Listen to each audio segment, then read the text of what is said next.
Agradeço muito a comissão organizadora, que eu gosto bastante de falar de tecnologia, especialmente o pessoal mais jovem como vocês. Acho que é graduação, talvez, né? O público. Vai.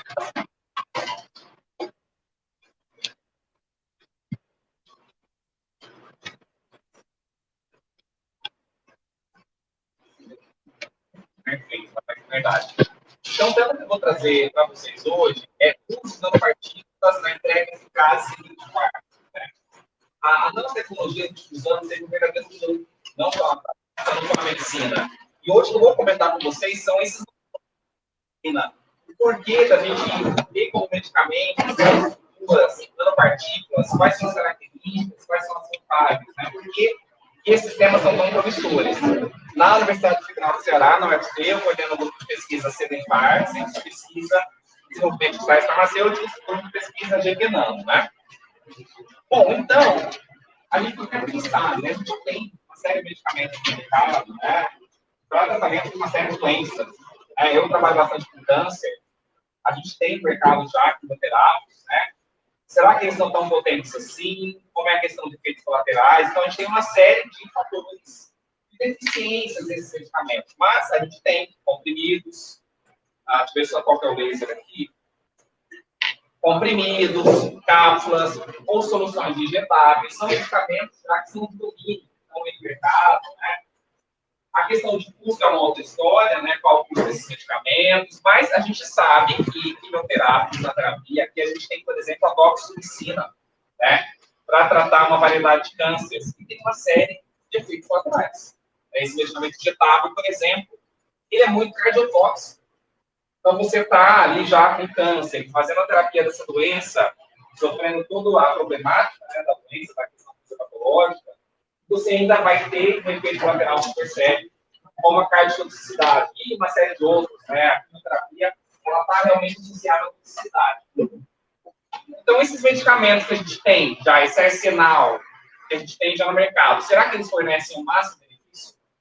Ou será que a gente tem como incrementar? Será que a gente tem como inovar, né? Realizar uma inovação incremental ou radical desses medicamentos e oferecer uma forma de terapia mais efetiva e mais segura? Se a gente pensar em tratamento de câncer, o que seria mais efetivo? Seria o quimioterápico conseguir reconhecer a célula cancerígena, poupando a célula do cabelo, a célula dos olhos, do coração, do intestino, poupando as células saudáveis. Então, é dentro desse universo que a gente está conversando hoje. Então, a gente precisa trazer algumas definições bem básicas da tecnologia, mas, no geral, independente do órgão regulatório, né, União Europeia, FDA, ICH, basicamente as definições convergem para a nanoescala, que é uma escala de 1 a 100 nanômetros. Esses materiais têm uma diversidade de propriedades ópticas, elétricas, de superfície, que vão conceder uma série de características especiais. Se a gente pensar aqui numa bola de tênis, aqui numa escala, vamos pensar 1 nanômetro, uma bola de tênis seria 10 nanômetros. Então, é um número muito grande. Um ponto, né, que a gente escreve no caderno, teria aqui 10 a sexta. Se a gente reduzir essa escala, uma célula de câncer, por exemplo, tem entre 10 mil e 100 mil nanômetros. Uma célula de câncer. Então, um sistema nanométrico, uma nanopartícula, aqui entre 1 e 100 nanômetros, tem um tamanho mais ou menos de um anticorpo ou de uma partícula viral. Então, é uma estrutura muito pequena, uma escala muito reduzida, e a forma como essa estrutura enxerga o ambiente, consegue enxergar o tecido, enxergar a célula de câncer, é muito particular. Em função das propriedades ali que são oriundas da nanoescala. E é importante a gente falar desse material de 1 a 100 nanômetros.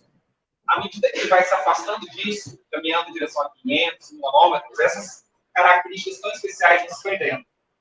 Então, por exemplo, se um nanomaterial é muito pequeno, tem menos de 10 nanômetros, ele é eliminado muito rapidamente pelo rim.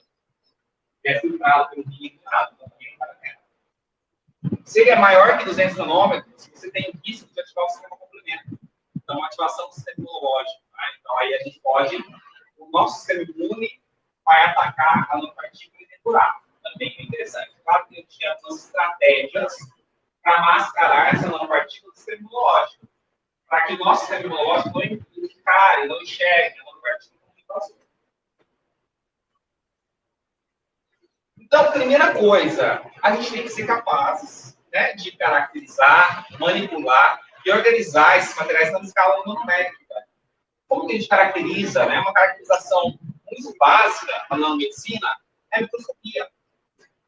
O serve microscópico, a gente precisa de microscópio eletrônico, varredura, transmissão, força atômica. Então, a gente precisa, se de um lado a nanomedicina caminha, é porque do outro lado os aspectos instrumentais, de caracterização desses materiais também evoluíram. A gente hoje tem técnicas modernas para caracterizar esses materiais. Porque se a gente pensar, né, em todo o processo desde descoberta, os ensaios, até comercialização de medicamento, uma série de fases, né, fases pré-clínicas e fases clínicas. Esses medicamentos vão ser registrados. No caso do Brasil, pela Anvisa. A Anvisa vai exigir uma série de provas de qualidade, de ensaios físico-químicos, biológicos, e um deles vai ser essa caracterização morfológica. Aqui a gente tem que ser capaz de enxergar esse não medicamento. Então, aqui, por exemplo, olha que imagens lindas. Aqui é criotransmissão. A gente enxerga que um sistema vesicular se assemelha a uma célula, se assemelha ao sistema de membrana. Então, olha como ele consegue reconhecer a célula de câncer ou a célula de outra doença, por causa da semelhança. Semelhante dos ossos, né? Então, são sistemas biomiméticos, né? Aqui a gente tem algumas nanopartículas inorgânicas, por microscopia de transmissão, nanopartículas de ouro, de prata. As partículas de prata são interessantes porque elas são antimicrobianas. Então, nanopartículas fluorescentes para diagnóstico, porque aqui a gente está falando não só de sistemas que podem fornecer o tratamento, mas também podem possibilitar o diagnóstico. Ou sistemas teranósticos, você ao mesmo tempo diagnostica, encontra a doença e trata. Né? São sistemas ali mais desejáveis possíveis. Aqui é uma imagem do grupo, vocês conseguem ver um sistema em camada. Tem um compartimento lipídico aqui, tem um compartimento termacoso, que parece uma casca de ovo, né? Então, a gente pode carregar o fármaco aqui dentro. E que sistemas são esses, né? São os mais diversos. Podem ter origem polimérica. Então, um polímero pode ser fonte de medicamento. Albumina. E a albumina é interessante uma proteína sérica. Então, é um sistema muito biomimético, muito biocompatível. A gente pode usar a própria albumina para carregar fármacos, para liberar de forma controlada esses fármacos. Né? Ou a gente pode usar, por exemplo, lipídios. Por exemplo, lecitina, desacetilcolina, derivados de desacetilcolina, colesterol, então lipídios de membrana, né? Que se organizam nas mais diversas arquiteturas. Quem de vocês aqui já ouviu falar em lipossoma? Lipossoma, né? Quando a gente fala de nano, talvez o sistema mais famoso é o lipossoma. Ele é famoso e foi descoberto na década de 60. Acho que os pais de vocês, assim, talvez, nasceram por aí um pouco depois, né? Então, década de 60. Foi um pesquisador, Bentham, e ele estava trabalhando com lipídios. E o lipídio dele contaminou com água. E ele observou o inchaço desse lipídio. Ele percebeu, nossa, o lipídio é totalmente hidrofóbico, está hidratando com água, né? O que está acontecendo? Então, ele batizou de bandizossomos, né? Usou o nome dele. Imagina vocês, de cientistas, batizando com o nome de vocês, então, vocês descobrem. E ele batizou essas vesículas. Mas ele não tinha a proposta de usar como medicamento, como sistema de carregamento de fármaco, não. Muitos anos depois, que se aproveitaram sem ser assim, a gente coloca um artigo novo de tijolinho na literatura, e o pesquisador vai lá e coloca o tijolinho. E assim vai até na parede do conhecimento. Anos depois, pensa, nossa, que bacana, esses sistemas lipídicos podem transportar fármacos para o organismo. Então, aí começaram a usar os lipossomos como carregadores de fármacos, né? Até que na década de 90, não eram nascidos, em 95, foi registrado o primeiro nanomedicamento do FDA, que é o órgão de controle lá de medicamentos dos Estados Unidos, né? Que é o Docil, medicamento baseado em doxorubicina, que eu vou contar daqui a pouquinho para vocês. A gente tem sistemas também, como eu comentei, inorgânicos, partículas de ouro. A partícula de ouro é interessante como rádio sensibilizante, ela absorve a luz nessa frequência da radiação, né? Vocês sabem que também a radioterapia, não só a quimioterapia, pode ser utilizada para tratar câncer, e a nanopartícula tem essa propriedade. também para diagnóstico, partículas de ferro, são magnéticas. Então, imagina que você pode colocar um ímã no tecido, o paciente, esse ímã pode atrair as partículas magnéticas. Né? Então, isso também é uma possibilidade. Né? Sistemas ali, os mais diversos, arquiteturas, composições. Então, a gente tem um campo muito vasto aqui para explorar. Todo sistema tem vantagem. Acho que eu tinha seguido. Caso do horário, né? Então, esses sistemas são muito variados. São sistemas que têm vantagens, desvantagens. Quando eu escolho um outro, não é assim da minha cabeça, né? Eu preciso entender, conhecer profundamente os sistemas para poder escolher os que são mais vantajosos para dadas aplicações. A gente passou agora recentemente pela pandemia do Covid. Então, houve uma necessidade, uma urgência muito grande para desenvolver vacinas. E as vacinas, né, aquelas da Pfizer, da Moderna, são vacinas de RNA, que é uma tecnologia nova para vacina, né?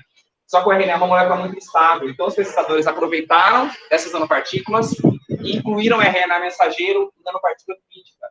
Então, a vacina da Pfizer é uma nanopartícula lipídica. Foi escolhida a composição ali para propiciar a entrega do RNA mensageiro e ter a resposta ali imunológica. Então, aqui eu trago uma linha do desenvolvimento, né? De pensar medicamentos existe há muito tempo, né? Desde que o mundo é mundo, a gente tem medicamentos, claro. Mas na década de 50, que se começa a pensar na ideia da liberação controlada. Que é você ter medicamentos que liberam aos poucos, que são capazes de controlar as inércias de liberação do princípio ativo. Então, primeiro, sistemas como cápsulas, comprimido do tipo bomba osmótica, que é o sistema OROS, isso tudo década de 50, 60. Então, ao invés de você tomar vários comprimidos por dia, está sujeito ao esquecimento de dose, né? Esquece, às vezes, no dia a dia da correria, está fazendo uma terapia crônica, você esquece de tomar aquele comprimido, aquela cápsula. Então, esses sistemas pronunciavam que você tomava uma única vez ao dia. Não precisava acordar à noite para tomar, nada disso. Então, sistemas vantajosos, né? Aqui, no final da década de 90, início dos anos 2000, a gente começa a ter o surgimento da nanotecnologia. Sistemas principalmente injetáveis, né, administração parenteral, que são capazes de ficar circulando no organismo, liberando também aos poucos princípios ativos. Para câncer, analgesia, doenças fúngicas, né, as mais diversas funções patológicas, né? E mais recentemente, aqui, por volta de 2000, 2010, a gente começa a ter terapias mais específicas, baseadas em anticorpos, né? Baseadas em terapia gênica. A gente começa a entender que a origem de muitas doenças está ligada a um problema genético. A gente pode ter genes defeituosos. Então, a gente pode, de repente, silenciar. A gente pode ter uma doença hepática, que a causa dessa doença é um gene defeituoso. E vai expressar uma proteína mutante, que é tóxica. Qual seria a saída para tratar essa doença? Você desligar aquele gene, né? Usando a terapia do RNA de preferência. A gente já tem isso no mercado, associado a uma nanopartícula lipídica. Porque o RNA de preferência é muito instável. Então, do ponto de vista da estabilidade, seria problemático para o medicamento. Então, a gente precisa estabilizar esse RNA. Uma das maneiras é estabilizar com nanopartículas. Aqui a gente tem em 2021 as vacinas, né? Combinart, vacina da Pfizer, né? E agora, o que a gente antecipa? A gente não tem uma bola de cristal, ninguém aqui tem como prever ali o que está acontecendo, mas a gente consegue saber de diferenças. Né? Você consegue ver o que está sendo pesquisado nas universidades, nas indústrias, e consegue prever algumas tendências. A gente espera que a gente vai ter no mercado terapias o mais seletivas possíveis. Terapias que a gente chama da medicina personalizada. O medicamento funciona no paciente individual. Falando de câncer, é muito heterogêneo, né? Muito diverso. Os tumores de próstata, varia muito. O tipo deles dependendo do paciente. Então, a ideia seria a gente ter um grupo de pacientes que podem responder aquele medicamento. Então, não é um medicamento que vai funcionar para todo mundo nessa sala. A gente vai ter que ser capaz de conseguir selecionar quem vão ser os pacientes candidatos a essa terapia. E a gente consegue atacar essa doença de forma mais racional. Então, pensando aqui no ciclo de desenvolvimento, né, a gente tem ali todo medicamento, toda tecnologia, né? Sempre tem desenvolvimento, crescimento, maturidade, e de repente, essa tecnologia se torna obsoleta. Ela declina. Assim é nosso software de qualquer produto, né? O que a gente tem aqui em crescimento? A gente tem em crescimento vários materiais nanoparticulados. Nanopartículas que respondam a estímulos. Vamos supor que naquela doença específica, a gente tem uma condição fisiopatológica de um pH mais ácido em relação ao tecido saudável. E se a gente desenhar uma nanopartícula que responda a esse pH mais ácido e libere fármaco? Seria um sistema inteligente, né? Então, são sistemas ali que estão em crescimento. Eu vou mostrar para vocês daqui a pouquinho o trabalho dessa linha. Pensando em mercado e desenvolvimento, né? Olha essa aprovação que começa no final da década de 80. Olha como tem sido crescente o número de aprovações de medicamentos. Esse dado aqui não inclui as vacinas. As vacinas deram um novo impulso à nanomedicina. Né? Afinal de contas, foi uma urgência, o mundo inteiro precisou de vacina, e o mundo inteiro, então, precisou das nanopartículas. Né? Esse mercado de lipossomo, em particular, é muito atrativo. É um mercado bilionário, porque hoje vários medicamentos são lipossomas. São medicamentos muito biocompatíveis, né? Muito seguros, né? Tem eficácia muito bom. Se pensar nos estudos clínicos, né? Se a gente quer saber o que vai ter amanhã no mercado, vamos olhar hoje como está sendo feito o estudo clínico. A gente tem principalmente lipossomas, principalmente para câncer, terapia gênica. Terapia gênica é o futuro. Terapia gênica, mas é o que você vai ter ali. Medicamentos, obviamente, muito mais caros, muito mais personalizados. Quais são as funções? Por que a gente escolhe nanoencapsular um princípio ativo? Primeiro, não é qualquer princípio ativo que é candidato à nanoencapsulação. A gente nanoencapsula com objetivos específicos. Quando a gente quer aumentar a estabilidade do princípio ativo, protegê-lo da degradação desse espaço confinado da nanopartícula, aumentar a solubilidade. Quando a gente fala de terapia, um problema é a biodisponibilidade, a quantidade efetiva que chega no sangue que vai ser distribuída. Muitos fármacos são muito lipofílicos e têm problemas com farmacocinética. Então, a gente precisa de estratégias para melhorar a solubilidade e a nanotecnologia é uma dessas estratégias. Promover a liberação controlada, liberando aos poucos, né, de forma a chegar no alvo de uma maneira mais inteligente. Melhorar a farmacocinética e alcançar o nosso alvo. Quem é o nosso alvo? A gente quer dar um tiro ali no nosso alvo, que é a célula doente. A gente não quer, quando a gente já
célula que a gente deseja entregar esse medicamento.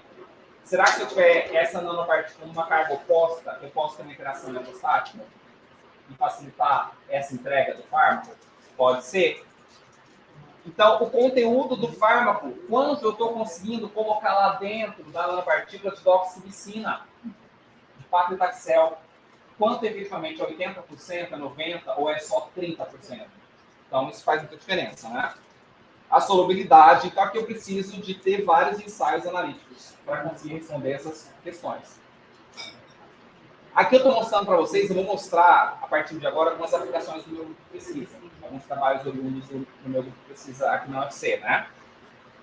A gente se interessa por essas nanopartículas poliméricas, né, baseadas no polímero chamado policaprolactona, ou PLGA, que é o copolímero do ácido lático glicólico. Ácido lático e glicólico são ácidos que a gente tem nas nossas células que a gente produz, nas nossas reações bioquímicas. Então, é um polímero biodegradável que vai gerar ácidos orgânicos que a gente já tem. Então, é um sistema biocompatível, né? Então, eu preciso ter esse fármaco pode ser uma proteína ou pode ser uma molécula hidrofílica. Eu vou solubilizar num tampão aquoso. Meu polímero, vou solubilizar... Opa! Agora, hein?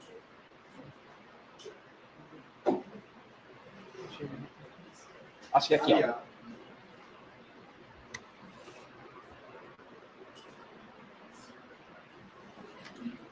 Esse polímero, PLGA, policaprolactona, eu vou solubilizar num óleo, num solvente orgânico. Como que eu disperso uma fase aquosa numa fase orgânica? Eu emulsifico. Vou preparar uma emulsão, uma dispersão de água em óleo. Para isso, eu preciso do quê? De um tenso ativo, para poder compatibilizar essas duas fases, né? Polar e apolar. E aí, eu vou solubilizar novamente, eu vou ter um sisteminha, não tem uma canetinha de fato, né? Eu vou ter um sistema água em óleo. Se eu emulsificar uma segunda vez, eu vou ter um sistema água, que vai ter o princípio ativo, óleo desse sanduíche, que vai ter o polímero, e água novamente. Quando eu evaporar esse solvente aqui da fase orgânica, o que eu vou fazer com o polímero? Ele vai cristalizar em cima ali do princípio ativo. Então, eu vou ficar com o princípio ativo aqui dentro dessa esfera, uma casca polimérica e o meio externo aquoso, que é um meio compatível com o sangue, por exemplo, né? Com os líquidos gastrointestinais. Então, é um sistema para a produção de nanocápsula, de forma que eu consiga encapsular uma molécula hidrofílica, que é a técnica da dupla emulsificação e evaporação do solvente para encapsulação de molécula hidrofílica, né? Aqui eu preciso ter um conhecimento químico muito grande para desenvolver no medicamento. Eu preciso entender qual é a polaridade do princípio ativo, qual é a polaridade dos carreadores, para escolher uma técnica adequada de preparo, né? Então, esse trabalho da minha aluna de mestrado, ela está defendendo o mestrado agora, a Tayane, né? E ela trabalhou com nanoencapsulação de azul de metileno para aumentar a fototoxicidade de células de câncer de pele, né? E utilizar também a penetração cutânea em presença de uma técnica chamada sonoforese, né? Falei grego, falei vários termos aí novos, né? Esse azul de metileno, ele tem atividade contra o câncer de pele, porém, se eu aplicar, não vai acontecer nada. Eu preciso irradiar o azul de metileno com luz, porque o azul de metileno só é tóxico em presença de luz. É o princípio da terapia fotodinâmica. Ele vai gerar espécies reativas de oxigênio e ele vai atacar as células de câncer. Outro desafio, o azul de metileno é muito hidrofílico. Para tratar câncer de pele, ele não consegue penetrar, porque a pele é uma barreira. Não consegue ter uma boa penetração. Então, eu uso a nanotecnologia para favorecer essa penetração da nanopartícula. Sozinha a nanopartícula vai conseguir penetrar bem na pele? Às vezes não. Às vezes eu preciso dar uma ajudinha a mais. Utilizar uma técnica, por exemplo, de um método físico, chamado sonoforese, que é ultrassom. Eu vou aplicar ultrassom na pele, isso vai desorganizar a pele, depois eu aplico a nanopartícula, a pele já desorganizada em função do ultrassom consegue entrar dentro da pele. Vou ter aí a resposta terapêutica? Ainda não. Preciso irradiar com luz, aí o azul de metileno vai se tornar tóxico. Esse é o princípio da terapia fotodinâmica, né? Então, no mestrado da Tayane, ela desenvolveu formulações, ela queria desenvolver uma formulação com um tamanho de partícula bem reduzido, uma partícula bem homogênea, uma boa distribuição de tamanho de partícula, uma boa encapsulação de azul de metileno. Como que a gente faz isso? a gente precisa entender quais são as variáveis críticas desse processo, né? A gente desconfiava que a razão de fase orgânica para a fase aquosa poderia influenciar na nanoencapsulação, que a quantidade de PVA potencial ativo ao polimerílico, que a quantidade de policarbonato polímero. Aí o que eu ia fazer? Ia para a bancada, professor, hoje eu vou testar 50 mg de polímero, 1% ativo e 3 ml de fase orgânica, na minha cabeça? Não vou fazer isso dessa forma. Eu vou estudar e montar uma matriz experimental. Eu vou realizar o planejamento experimental, que é o planejamento fatorial. Eu utilizo softwares que vão me auxiliar a melhor entender esse comportamento, organizar os meus experimentos e maximizar respostas. Eu quero uma formulação com uma boa encapsulação e um baixo tamanho de partícula. Então, software, a estatística vai me ajudar. Então, realizo os ensaios, escolho quem são as variáveis independentes e as variáveis que dependem dessas variáveis. Por exemplo, tamanho de partícula, homogeneidade, encapsulação, carga. E aí isso me ajuda, tem todos os gráficos de superfície de resposta, que vão me ajudar a interpretar, usar a estatística, as equações, vão me ajudar a escolher uma formulação utilizada. É uma forma preconizada pelas agências regulatórias mundialmente, né? Por exemplo, o CH. É uma agência regulatória que harmoniza a qualidade dos medicamentos do mundo. Aí eu tenho as caracterizações, distribuição de tamanho de partícula, aqui em torno de 100 nanômetros. As microscopias, lembra que eu falei da dupla emulsificação? Essa é uma emulsão múltipla. Eu tenho uma gotícula com oleosa, e eu tenho várias gotículas aquosas dentro e o meio aquoso externo. Depois isso eu reduzo quando forma a nanocápsula, e nanocápsula de 100 nanômetros que eu só consigo chegar no microscópio eletrônico, que eu tinha comentado anteriormente, né? Aí, nós conseguimos provar que a nanocápsula é capaz de promover a formação de espécies reativas de oxigênio uma vez irradiadas com luz. Lembra que eu comentei com as substâncias paratóxicas de luz? A gente demonstrou isso. A gente fez ensaios de citotoxicidade. Nós incubamos células de câncer de pele com concentrações crescentes de azul-metileno em solução ou não encapsulada. Fizemos isso no escuro e em presença de luz. Porque a gente descobriu que a toxicidade do azul-metileno contra as células de câncer de pele era maior nano-encapsulada em presença de luz. A gente quis também avaliar a interação dessa partícula com a célula de câncer. Essas imagens aqui, verde, mostram a fluorescência, mostram a captação dessa nanopartícula dentro da célula de câncer. Finalmente, a gente utilizou pele de orelha de porco, é um modelo experimental, né, para avaliar a penetração, a quantificação das diferentes camadas dessa pele. Fizemos isso com a solução em preto, com a nanopartícula em azul. Só colocar de forma passiva em contato com a pele, a nanopartícula penetrava muito pouco. Essa penetração só aumentou quando a gente aplicou ultrassom na pele. A energia do ultrassom desorganizou a pele, ela ficou mais permeável. A gente conseguiu ter boas quantidades de azul-metileno na pele. Bom, falei o exemplo de vocês, para vocês, de um fármaco hidrofílico. Azul-metileno. A gente também está fazendo fármacos hidrofílicos. Aí a técnica diferente. Então, a polaridade, a característica do seu ativo me ajuda a escolher a técnica de encapsulação. Nessa técnica, eu solubilizo numa fase orgânica, como, por exemplo, a acetona, o polímero, policarbolatona e o princípio ativo do copo. E vou gotejando lentamente uma solução aquosa de participação que não tem ativo. A acetona é miscível com água, forma uma solução, e aos poucos a acetona evapora fácil, né? E aí vai cristalizando as nanopartículas. Então, é uma técnica chamada de nanoprecipitação, muito simples. Ela é simples de executar em laboratório e é simples de escalonar. Então, criar a escala de bancada para a escala industrial. A preocupação aqui é a questão do solvente orgânico, sempre essa combinação industrial. Então, aí, a transformação de escala, com certeza, vai ter que se preocupar nessa questão do solvente orgânico, dos resíduos, de técnica de redução, de exaustão dos solventes, né? Esse é meu aluno, ex-aluno, né? Ele já defendeu o mestrado dele, e a gente publicou esse trabalho na revista Cancers, falando de nanopartículas poliméricas carregadas com resveratrol. Resveratrol é uma substância antioxidante, né? Extraída da casca a uva, a semente da uva também, né? E muitos trabalhos já contam que tem vários efeitos em câncer de pele, câncer de mama, câncer de próstata, a gente tem que saber. Poxa vida, será que se a gente encapsular vai melhorar o efeito, né? Então a gente desenvolveu nanopartículas baseadas em policaprolactona e a gente utilizou um recipiente chamado TPGS. Lembra que eu falei com vocês da pegylação, a estratégia de circulação?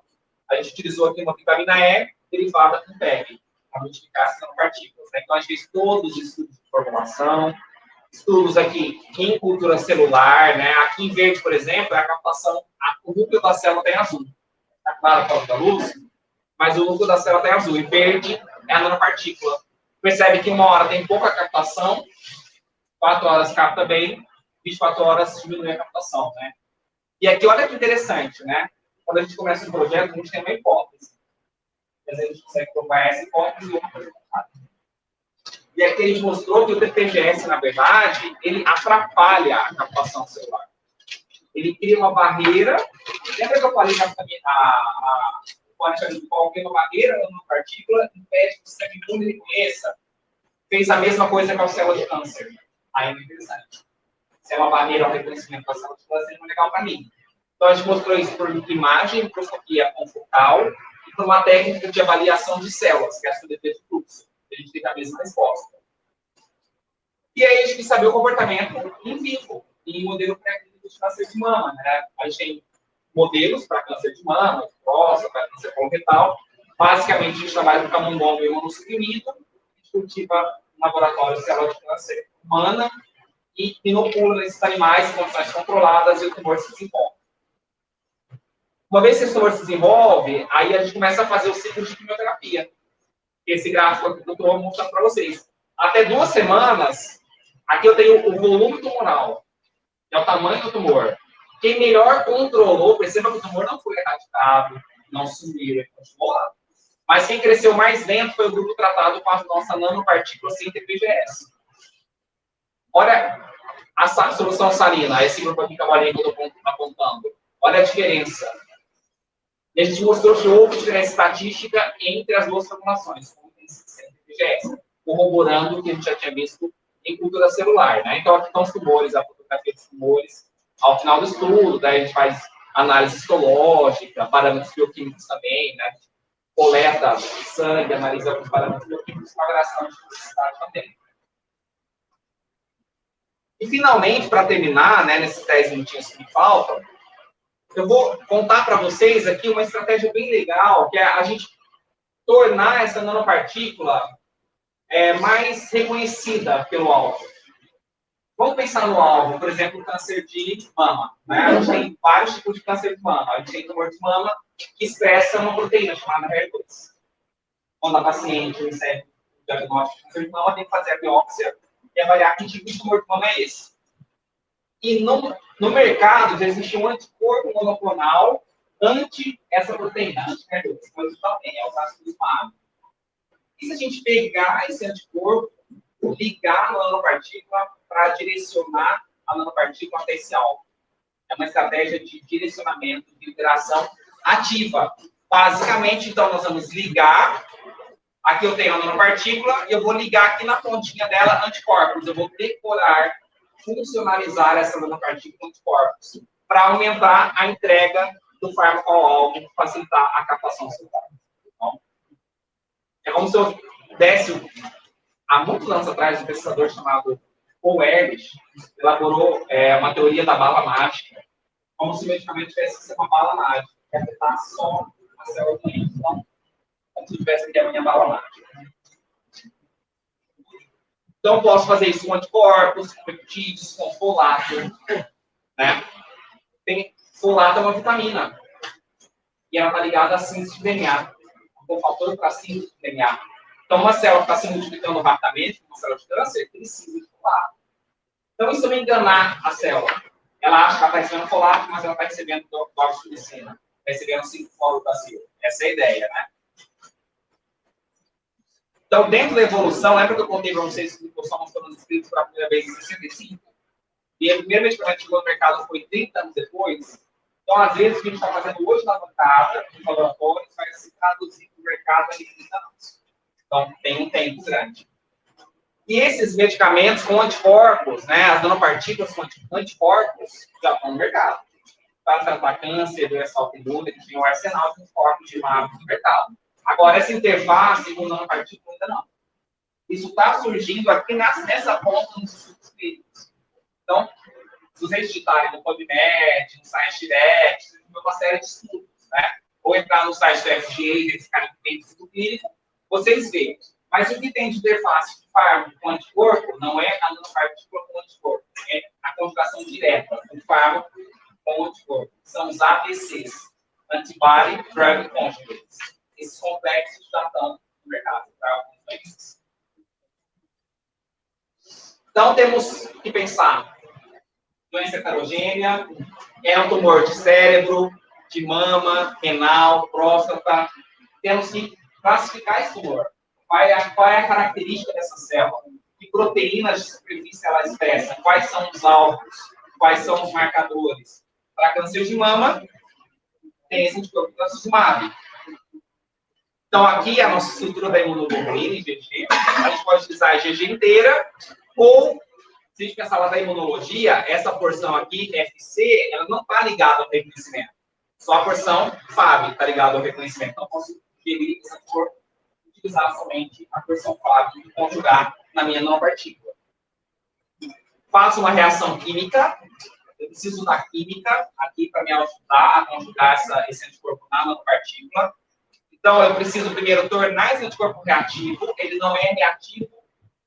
Eu não misturo simplesmente o anticorpo com a nanopartícula e vai lá e reage. Eu preciso ativar o anticorpo. Ativo esse anticorpo e aí sim eu vou reagir com o meu lipossoma. Mas eu tenho que ter uma composição específica do lipossoma. É um reagente chamado maleinida. Essa maleinida sim vai reagir com o anticorpo ativado e vai formar uma ligação covalente chamada ligação tioéter. Aí eu tenho que caracterizar novamente esse sistema, né? Caracterizar a ligação do anticorpo na superfície da partícula. Eu vou falar para vocês agora, estou finalizando um trabalho do grupo. Lembra que eu falei para vocês que está surgindo, né, na literatura formulações inteligentes que respondem ao estímulo? Então, e se eu tiver um lipossoma circulando, íntegro, com fármaco encapsulado, ele chegar até o tumor e responder ao estímulo de pH? E esse estímulo de pH ser capaz de desestruturar a composição dele e forçar a liberação do fármaco. Claro que para isso eu preciso escolher os lipídios corretos. Lipídios são sensíveis ao pH, são sensíveis ao enzima, são sensíveis à luz, sensíveis à temperatura. Eu tenho que pensar qual é o estímulo, como eu vou desenhar de forma inteligente essa nanopartícula, né? Aqui eu estou falando de lipossoma, então vou contar já para vocês uma técnica de preparo. Eu solubilizo os lipídios num solvente orgânico, por exemplo, clorofórmio, rotoevaporo, vou formar um filme lipídico e vou hidratar com uma solução aquosa contendo fármaco. Esse processo de hidratação do lipídio, ele vai formar aquelas vesículas inchadas, e aí eu preciso, no final, aplicar um processo mecânico para reduzir essas vesículas no tamanho nanométrico. E aí eu chego no trabalho da minha aluna de mestrado, Thaís, ela desenvolveu uma formulação lipossomal, pH sensível para entrega de de docetaxel, que é um derivado do paclitaxel, né? Fizemos todos os estudos de formulação, utilizando o planejamento fatorial, caracterização físico-química e avaliação biológica de células de câncer de próstata. Então, nosso alvo aqui era entregar aqui o docetaxel para câncer de próstata. E a gente utilizou aqui um anticorpo, que é o cetuximab, um anticorpo anti-EGFR. O alvo é EGFR. Então, nós desenvolvemos imunolipossomas pH sensíveis. A ideia é o imunolipossoma reconhecer a célula de câncer de próstata através da interação com o anticorpo. Naquele ambiente ácido do tumor, esse lipossoma desfaz e libera o fármaco. Então, eu entrego de forma seletiva o princípio ativo. Então, fizemos toda a caracterização do anticorpo, se esse anticorpo conjuga bem ao lipossoma. Aqui, por exemplo, a gente tem eletroforese, mostrando as bandas da cadeia leve, cadeia pesada do anticorpo. Esses gráficos aqui que parecem uma loucura, né? Um monte de rabisco para vocês, eles nos ajudam a entender como é que o fármaco está encapsulado. se ele solubiliza no lipossoma, se ele é um cristal, se ele é um sólido amorfo. Qual é o impacto disso? Biodisponibilidade, efeito, solubilidade. Então, a gente utiliza aqui raio-x, infravermelho, TSC, TGA. Então, para a gente trabalhar com medicina, tem que gostar de química, tem que gostar de química. E aí fizemos as análises microscópicas, né, mostrando essas vesículas esféricas. Os ensaios em cultura celular, a gente mostrou que o imunolipossoma pH sensível era mais tóxico para as células de câncer de próstata e conseguia internalizar muito bem essas células de câncer.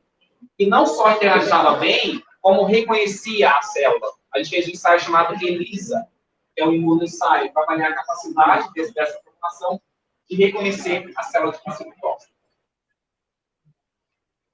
Por fim, mostrar um trabalho meu também, que é um imunolipossoma anti-HER2 para câncer de mama, e a gente fez aqueles estudos em vivo, né, em camundongos, câncer de mama, e o nosso grupo em preto aqui foi o grupo de imunolipossoma, que foi melhor capaz de controlar o crescimento tumoral.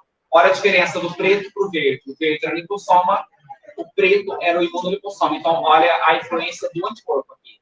Conseguiu controlar de forma muito mais eficaz o crescimento tumoral, né?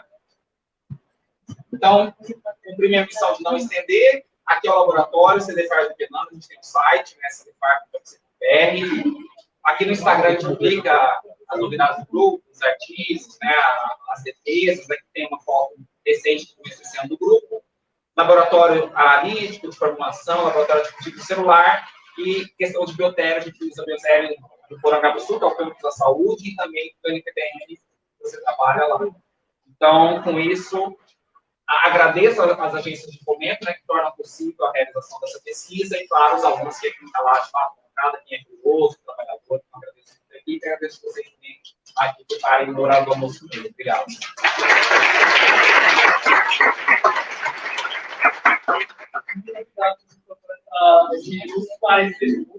Agora a gente vai abrir um momento para você fazer perguntas para o professor. Aí, a partir do momento que você vai levantando a mão, a gente dá o espaço para você perguntar a ele e ele esclarecer a sua dúvida. Então, fique à vontade. Alguém quer fazer alguma pergunta para o professor? Pergunta. Desculpa aquela hora, porque a gente vai controlar melhor. Se eu responder um pouquinho,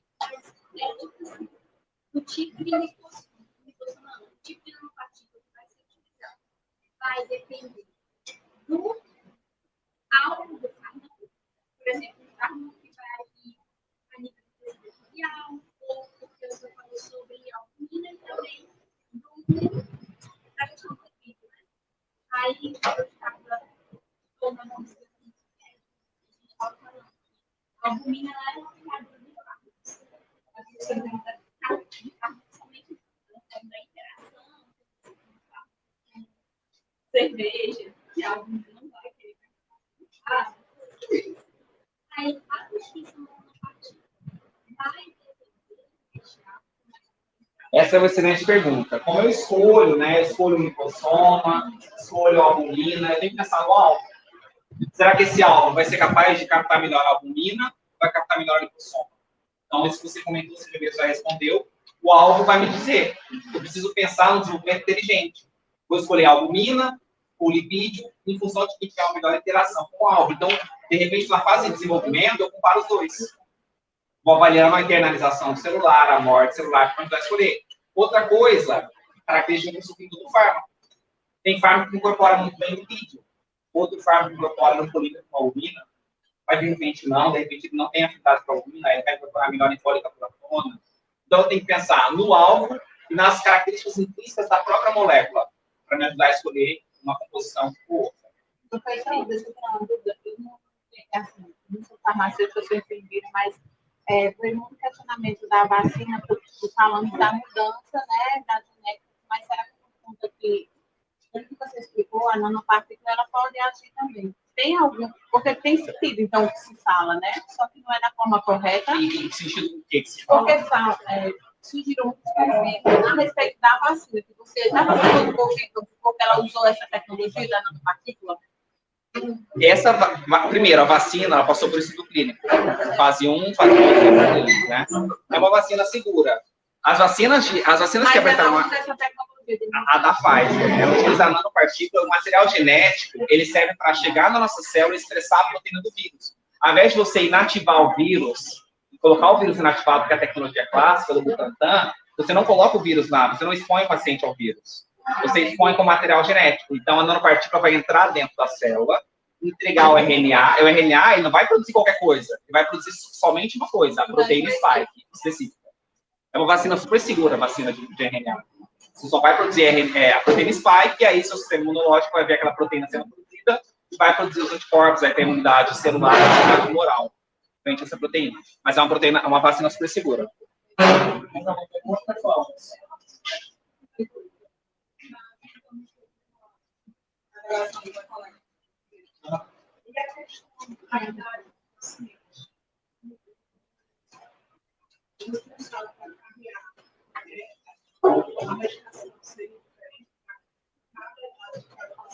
Olha, essa é uma pergunta interessante, porque, assim, os pacientes, eles respondem de forma diferente, dependendo da fisiologia, dependendo da cidade. Mas o que eles têm na nanotecnologia, eles não têm esse estadiamento de idade ainda. O que a gente pode dizer é o seguinte, o doxil, por exemplo, ele é mais seguro como lipossoma do que como solução.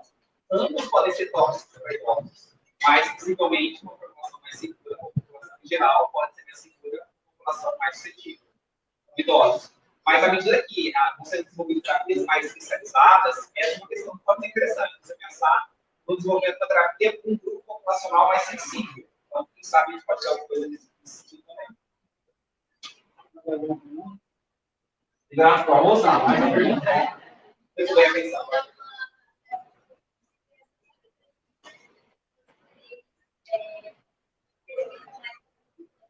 Isso.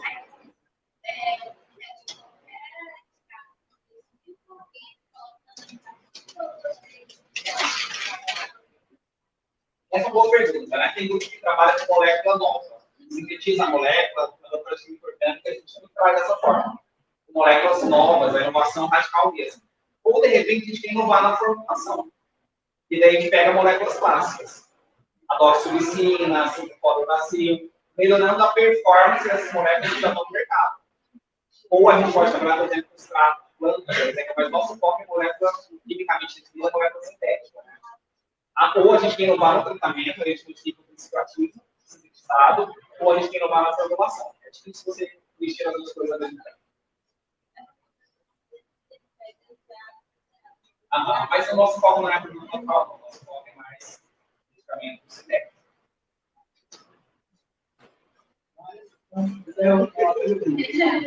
Professor, muito obrigado. Eu agradeço.